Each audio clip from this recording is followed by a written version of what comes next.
அனைவருக்கும் வணக்கங்க. இன்னைக்கு வெள்ளிக்கிழமை நான் எந்த கோயிலுக்கு வந்திருக்கேன் அப்படின்னு பாத்தீங்கன்னா, இன்மையிலும் நன்மை தருவார். இந்த கோயில் பாத்தீங்கன்னா என்ன சிறப்பு அப்படின்னு பாத்தீங்கன்னா, இங்க சிவன் சரிங்களா, ஐயா பாத்தீங்கன்னா தனக்குத்தானே பூஜை செய்த இடங்க. ஓகேங்களா. இந்த கோயில்ல பாத்தீங்கன்னா மத்தியபுரி அம்மன் இருக்காங்க. திருமணம் உங்களுக்கு தடையா இருக்கு, உங்க குழந்தைகளுக்கு திருமணம் தடையா இருக்கு அப்படின்னா இந்த அம்மனுக்கு நீங்க மஞ்சள் கயிறு, மஞ்சள் சரடு வாங்கி அங்க வர சுமங்கலியில் கொடுத்தீங்க அப்படின்னா திருமணம் விரைவில் கைகூடும் அப்படிங்கிறது ஐதீகம். ஓகேங்களா.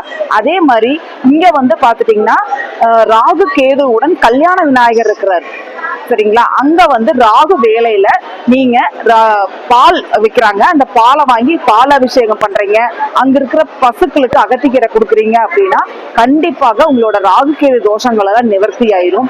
நம்மளுக்கு உண்டான தடைகளும் கண்டிப்பாக நீங்கிரும் சரிங்களா.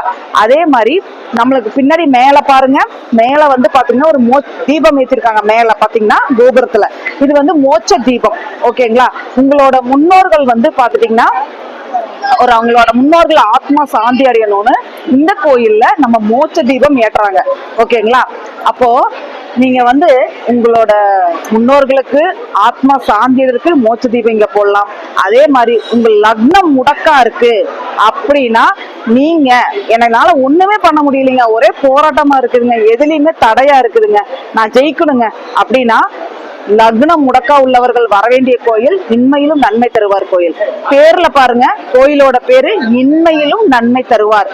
அப்ப என்னன்னா எவ்வளவு துன்பம் இருந்தாலும் துன்பத்திலேயே கூட இன்மையை கொடுக்கக்கூடியவராக ஐயா இங்க இருக்கிறாரு. அதனால உங்க வாழ்க்கையில போராட்டம் இருக்கிறவங்க, ஜெயிக்கணும்னு நினைக்கிறவங்க நீங்க ஐயாவை தரிசனம் பண்ணி, அதே மாதிரி அம்மாவை தரிசனம் பண்ணி, இங்க பாத்தீங்கன்னா வல்லப சித்தர் இருக்கிறாரு, அவர்கிட்ட ஆசீர்வாதம் வாங்கிக்கோங்க. அதே மாதிரி இங்க சரஸ்வதி இருக்காங்க. ஓகேங்களா. அதனால எல்லா தெய்வங்களுமே இங்க இருக்காங்க சரிங்களா. அதனால நீங்க வழிபாடு பண்ணிட்டு போங்க, உங்களோட வாழ்க்கையில எல்லாத்துலயுமே வெற்றி சரிங்களா, ஜெயிச்சுக்கலாம். ஓகேங்களா. நீங்க ஜெயிக்கணும்னு விரும்புறீங்கன்னா இன்மையிலும் நன்மை தருவார் கோயிலுக்கு வாங்க, எல்லா நன்மைகளும் உங்களுக்கு கண்டிப்பா கிடைக்கும். நீங்கள் வெற்றி அடைய என்னுடைய மனமார்ந்த வாழ்த்துக்கள். அனைவருக்கும் நன்றி.